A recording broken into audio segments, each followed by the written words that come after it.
Ladies and gentlemen, boys and girls, we are bringing you the first ever So Damn Lucky podcast. And let's just jump right in because we are just two brothers who absolutely love the Dave Matthews Band and we want to talk about it.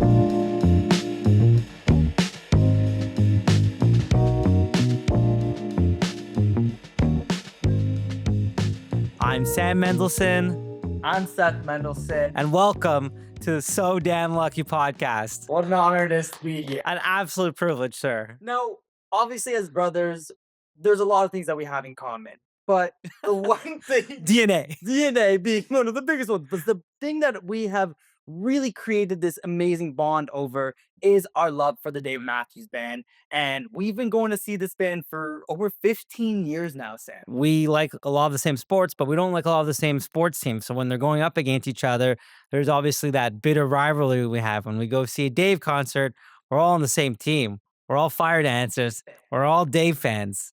And I think there's just something so pure about being a part of this fan base. And even like for us, I mean, this is a band that's been touring longer than we've both been alive.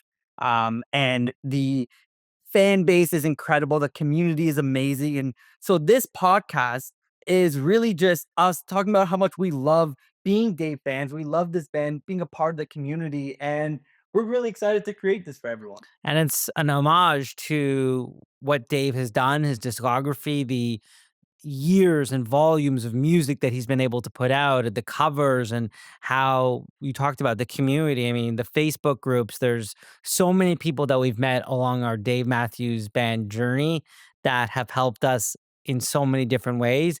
And this is just us saying, hey, we want to tell people out there that not only we love this band, but we love the community that it's built. And, you know, we're so proud and honored to be part of that community. And so let's talk about the origin of this all, because as I am your little brother, could I have been your little brother? I am, in fact, your little brother. You're the reason that I got into Dave Matthews and honestly changed my life. So let's start with the origin being, how did you first hear of this band? Well, for me, I went to summer camp and, you know, we grew up listening to the Beatles, Rolling Stones, the Eagles. I mean, those were super tramp. Those are probably the four that I remember the most being played on kind of repeat in our car. Dave Matthews was not on our parents' radar. You know, I think our dad liked Grateful Dead, but didn't really love Grateful Dead. And a lot of people assume or associate Dave Matthews with the Grateful Dead. But when I went to sleepover camp, I had a buddy who every night before we go to bed would play Central Park. You know, it's probably the most iconic Dave Matthews live album there is. And listening to Jimmy Thing and, you know, thanking the firemen department, you know, doing, you know, kind of Buffalo Springfield, you know, then you had What You Are and so many different, so much to say, so many different Dancing Nancy's. I mean, again, I'm not here to list the entire Central Park live tour, but it was realizing that a song didn't have to be 4 minutes and it could be 15 minutes to 20 minutes. And it was the collaboration of Stefan Lassard and Dave Matthews and Boyd Tinsley at the time and Carter Beauford and Leroy Moore, R.I.P. And then obviously Rashawn Ross, and then they added guys like Jeff Coffin and now Buddy. That having so many great pieces put together, when you take them all individually, they're good. But when you put something like that together and listening to that, especially in a venue at Central Park, that took the words out of my mouth. It's absolutely magical. And I came back and I was just like, there's so many more live tracks. There's Red Rocks, there's the Gorge, there's, you know, Saratoga, there's Deer Creek, there's Alpine, there's Camden. And so diving into that is what really immersed myself after listening to Central Park for almost 50 days straight when I was at camp every single night. And I just remember you coming back from camp and just being so like enamored. You have to get into this band, Seth. Yeah. And, like, I was pretty young at the time, but obviously I wanted to follow in your footsteps. You were a goalie in hockey. I was a goalie. You were around 11 or 12 years old. So it was very influential for me. And I remember one of my like projects in middle school. Yeah. I was asked to like choose a song and like describe the meaning of it or like say why this is like an impactful song. And for me at the time, it was You Might Die Trying, just like really was the song I wanted to do. So here we are in this middle school, and like I'm the only one bringing Dave Matthews Band Yeah, song everyone's doing a day in the Toronto. life of the Beatles or Yeah, something else. yeah. At the Except time, it was like, I was like Man in the Mirror with Michael Jackson or something. yeah, but I knew I had to do Dave Matthews, and that kind of obviously propelled into us going to our first ever concert, my first ever concert, you taking me there. It's Yeah. Toronto. Obviously that being our home venue. And just what a cool experience it was for me going with my older brother to a concert and then just absolutely falling in love with this band. And here we are 15 plus years later. Yeah, well, I mean, again, I went for a couple years before you went to see Dave, but you can hear Dave on any album. You can hear his studio recordings. Nothing beats the feeling of him coming on stage and you're there to witness it. And it was like, it's like the first sip of like, a drink that you like, or I would say a beer, or it was like the sweet nectar, but as soon as you had it, it was like you were hooked, you were addicted. You know what I mean? So it was for me when I first went, I was like waiting for our parents to be like, I can take Seth. He's like, he was still too young. He was, he's gonna be around people and all that stuff. And I was just like, it's fine, he'll be with me. And they were like, okay. And I think that once you were like 13 or 14, they were like, we trust you, go and take him. And then,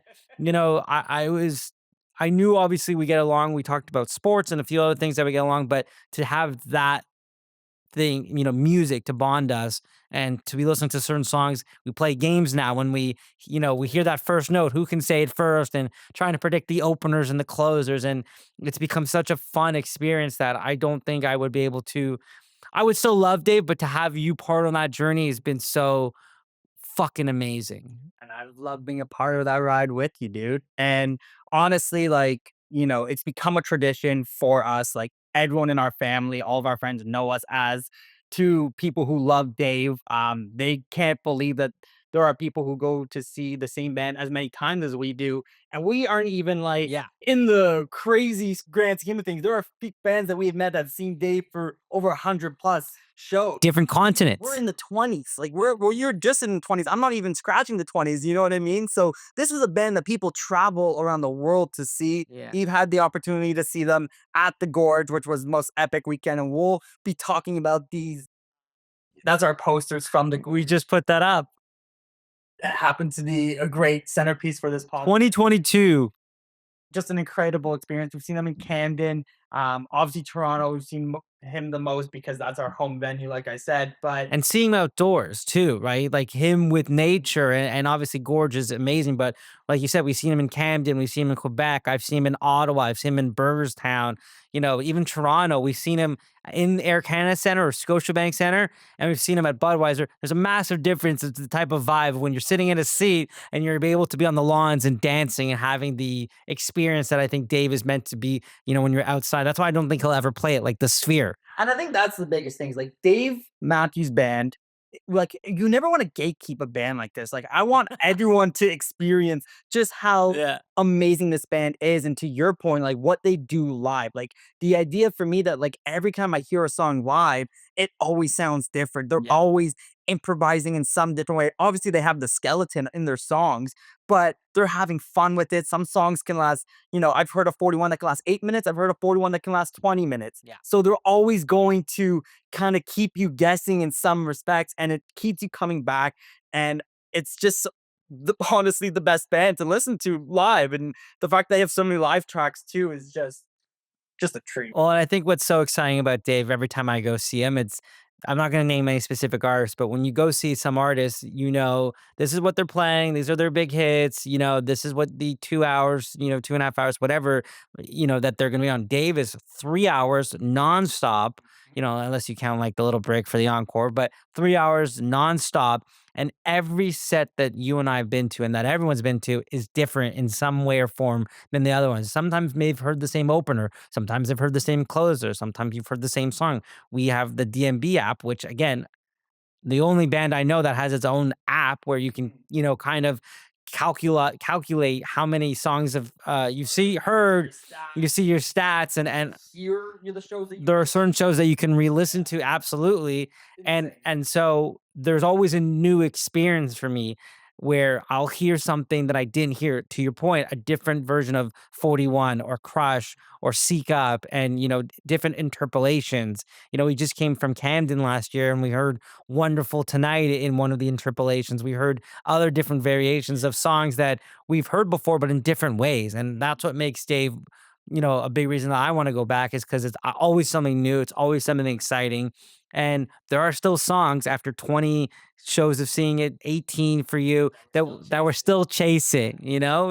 And I think that's so fucking amazing. It really is. And so all of this to say is, we're two brothers who love this band. Hope to see them as many more times as we can, obviously. And we want to talk about our love for this band and this community, and hopefully get people who've never heard of the Dave Matthews Band to hear more and learn and kind of fall Yeah. in our passion and love, and hopefully gravitate to that. So this is a podcast where we're going to be talking about their upcoming tour. We're going to talk about some of their sets and shows. We'll look at some of their live tracks, talk about our own experiences going to these amazing concerts. And we have many stories to share.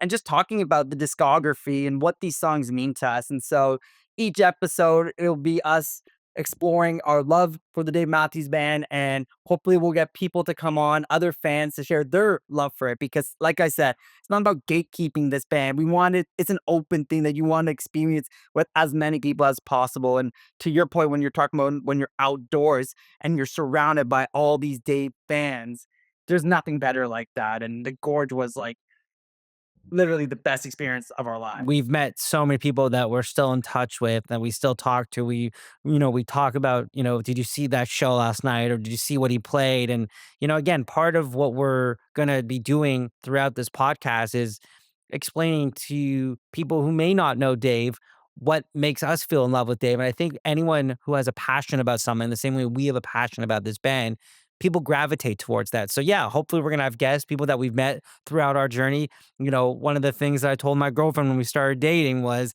I don't care if you're not gonna watch football with me on Sunday, but you have to listen to Dave. And now she's like, I gotta go to non-negotiable. She came to Camden for both nights with us. She's coming to Toronto this year.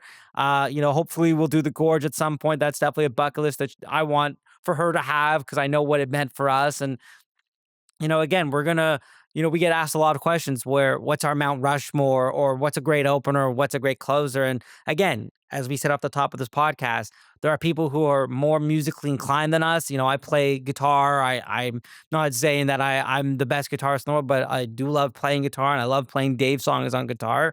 But there are people who are more musically inclined like that, and they know when Dave brings out a certain guitar, what that song is going to be, or based on the band's kind of setup, what it may be. And we're not here to just also dive into that, but more dive into what makes Dave so special to us, and hopefully that shows throughout this podcast.